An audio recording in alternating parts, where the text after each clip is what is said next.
There's mountain bikers over there. They're in full downhill gear, and it's like the only hill is like right here. No, there's actually lots of really good trails. If my rib wasn't hurting so much and I had my bikes, I'd probably try riding around here.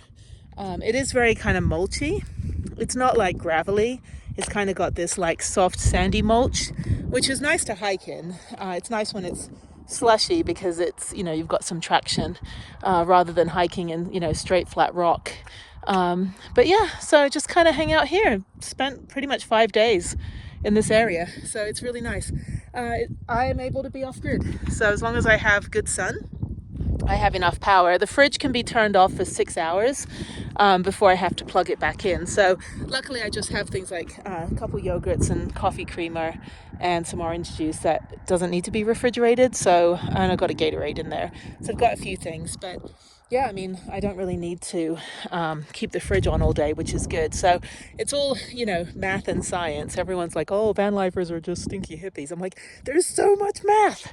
There's so much science. You have to like know everything. You got to know like the rate of speed, velocity, rate of motion, heat conversion. You've got to know amps, watts, you know, fluids, ounces. You got to know the mechanics of your vehicle, PSI. I mean, it's a lot. Like, I mean, I wish they had, you know, they have courses on how to do van life, but I don't think they're really like the kind of stuff that you would really need. I mean, how many people know the rate of, you know, the stopping distance of your vehicle? Like, I know it's 70 feet. So when I slam my brakes on at 35 miles an hour, it's going to take me about 70 feet to stop.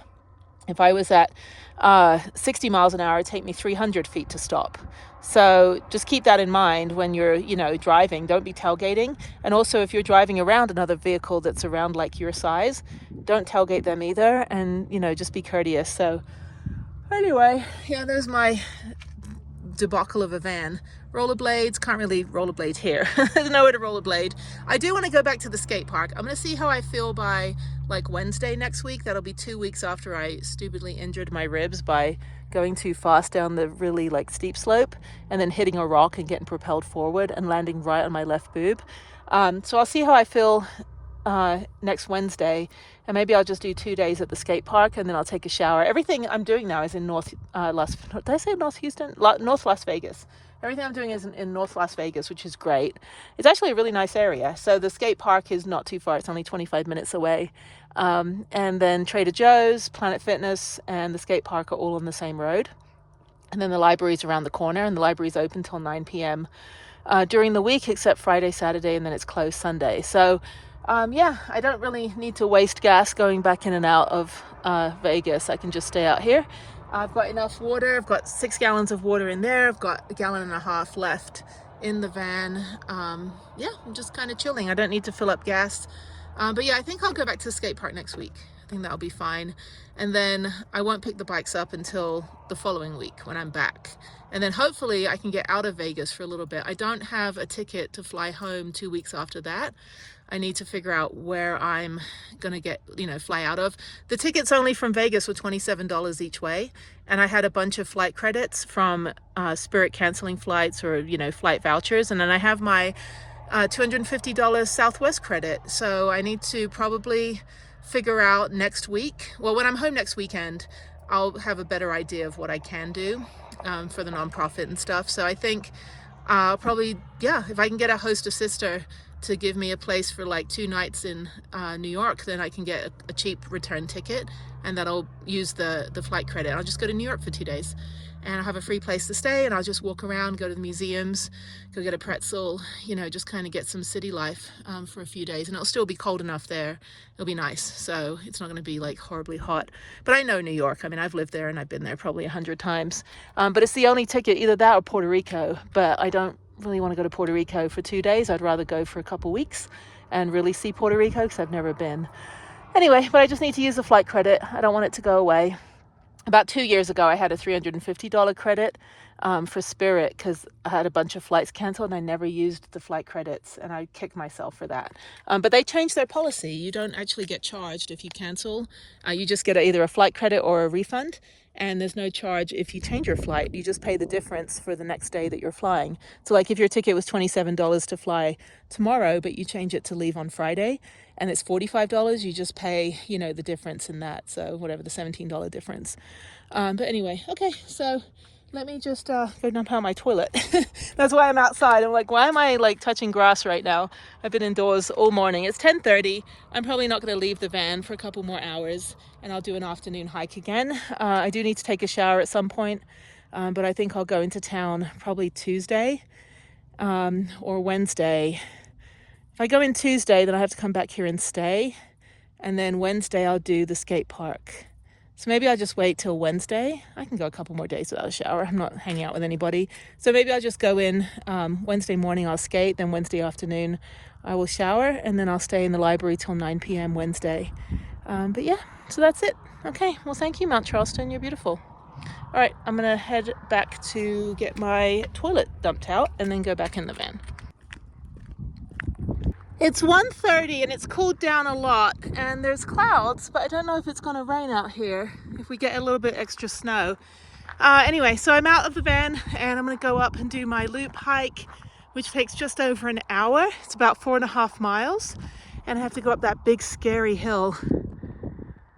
I would like to explore more of Lee Canyon, but I think tomorrow, I'll stay here tomorrow for Sunday, and then I think I will go into Las Vegas, North Las Vegas proper, and do some rollerblading Monday, and then work on my computer till 9 p.m. and then come back here. So I need to do a work day. I'm, you know, down to the last bit of electricity. So I'm getting good sun here and there, but that stupid cloud is right over Prudence. So still a bit hard to breathe with the rib bruising, but I'm on the mend. So it'll be 2 weeks on Wednesday since I stupidly went too fast down the ramp and landed right on my boob. Anyway, okay, this is good though. It's good just to have 2 weeks. It's hitting me that Jeff is gone, I think, because I've just got so much like alone time. I keep going back through our emails and voicemails and text messages and photos and videos, and I'm just sad. I'm just really sad. I miss him tremendously. Like really, I thought we had more time, like our whole life. But there's a lot of issues with the hospital not, you know, doing their job. There's a lot of malpractice in regards to his care. There's the issue with his mum, basically taking over illegally, and just, you know, all these entities that were managing everything, were mismanaging the last couple weeks of his life, that need to be held accountable. So we're dealing with one thing at a time. The biggest thing is to repatriate his body so we can have a funeral, which would be just on the other side of Vegas.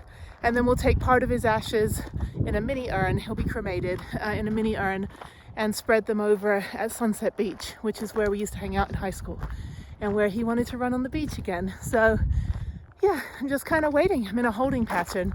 I am getting some work done. I'm doing about a video or two a day. But I'm kind of running out of electricity, so I have to kind of pace myself. But I think if I have a good 6, 7, 8 hours in the library on Monday, I know I'll be able to catch up on everything. I've also got some personal stuff to do and put together for my family stuff. So yeah, just kind of a lot of busy work. So anyway, so I'm gonna go hike up Big Scary Hill. Big Scary Hill is my thumbnail. Ah! No, I'm just kidding. Yeah. There we go, that's good enough. There's Prue. It looks like I have a neighbor that might have a horse in the trailer. Okay, it's getting cold now. I need this sky on top of my van, not that dark and foreboding sky. Anyway, the visitor center, I think it closes at 4. Lots of parking too, like if you just want to park there and have lots of sun. I mean, it's all completely open. Unlike the trailhead where I park at night, because that one, you know, it's kind of nestled in. But this one, yeah, sun the whole day. Nice and cool. Again, I'm at 7, or I think I'm at 8,000 feet now. But I think down there it's about 7,500 feet. But yeah, really nice area. Nobody's giving me the knock. It looks like there's another area of BLM down there that people are staying. like way off in the distance. So yeah, there's lots of pockets of places you can park, but out here I've got 5G and LTE and my Wi-Fi works. But if I go further toward North Houston, why do I keep saying Houston? Further toward North Las Vegas, then I actually lose cell reception. So I have 5G at the trailhead, which is nice. But anyway, let me keep going. Just another day of hiking my loop. So like I said, I would like to explore more, but I think I have to wait for the snow to melt a little bit more before I get, you know, deeper into Lee Canyon. Some of the picnic areas, campsites, and trails are actually still closed. But I think, you know, when I come back next week, when I'm here next week, I will well, I'm here until, you know, next Friday. But I think what I'll do is I'll do another drive through. Once I fill up on gas, I'll drive through Mount Charleston again, which is just up there, and then back up to Lee Canyon and see what's opening up. And maybe I can, you know, do something else during the day. But I think I have 2 days, Monday and Tuesday, and also Thursday, I have to go back into, well, let me see. Oh, my rib hurts. I fly out 9 a.m. on Friday morning, so I have to be at the airport by 7, which means I have to leave here by 4. So Thursday night I'll have to take a shower, and then I have a call with my daughter on Zoom on Thursday night, and then come back up here, and then get up at like 3:34, and then drive the 40 minutes or so to the Hampton Inn, and then leave the van there for the weekend, which works out great. And then they have a free shuttle. So the shuttle runs pretty much, if there's lots of passengers, it runs every 30 minutes. If not, it just sits there until they get a passenger. So yeah, the drive is really, really nice. But I think I'll do that. Yeah, because I have to go home for the weekend.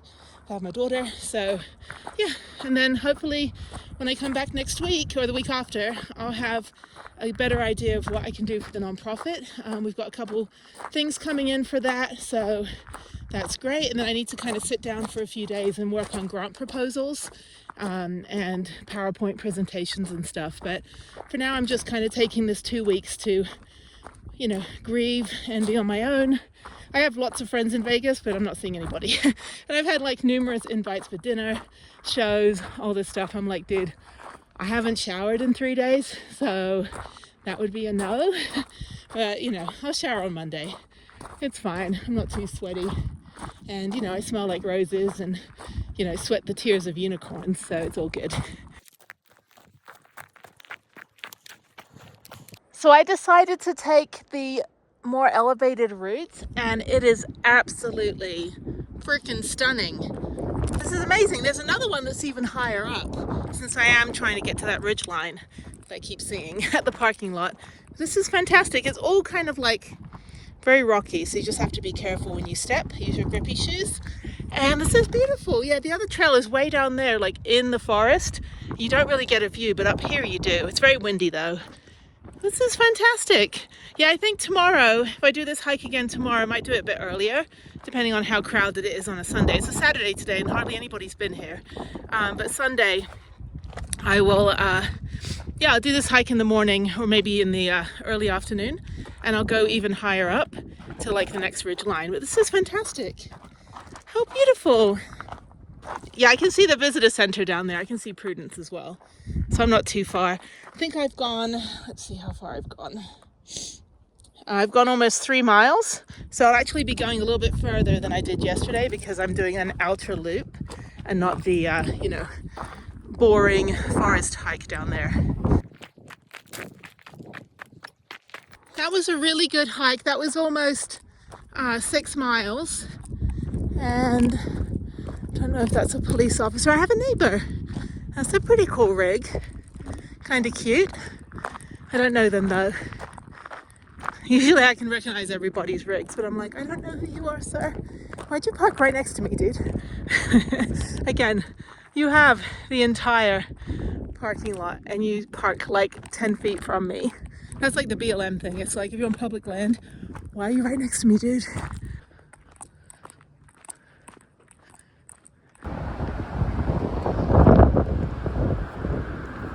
It is so cold today, and there's a giant cloud there, and there's blue sky there, and I'm barely getting any sun. It's okay. Whew, I'm doing the Fletcher Canyon trail again, and it's cold and windy, and I've got my winter gloves and my thermals on and my grippy shoes. Okay, let me do this quick. Hopefully I'll do the eagle's nest as well. My face is frozen, so I've got this thing as well. Cover my face and shut my mouth up. Oh, the sun feels good when it comes out. Ah, this is cold. Oh, my rib. Oh, my rib hurts. All right, executive decision, because it's really cold and windy and my face is frozen and my toes are frozen and my fingers are frozen. I'm just going to do the Eagle's Nest loop. I just came up Fletcher Canyon.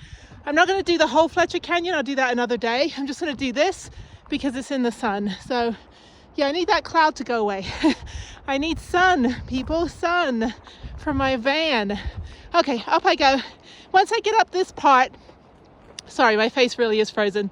Once I get up this part, I'll just do the loop and it's in the sun and it's very flat. And then I'll come back down and then go back to the van.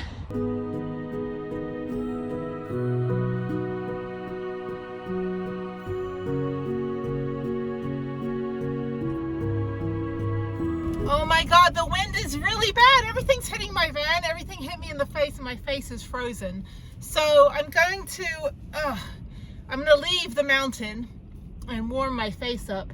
And I'm gonna go down to one of the trailheads where I have cell reception and go park there for the night. But I'm getting out of the wind. It's really, really bad up here. I'm getting no sun. So yeah, let me put everything away. I'm at 27%. I should be at like 80%. But I only have like 3 hours of sun left. So let me put the van on and get going. I'm so cold. It's gonna be 27 degrees here tonight. So I need to get out of 7,000 feet and go down to 6,000 or 5,000 feet.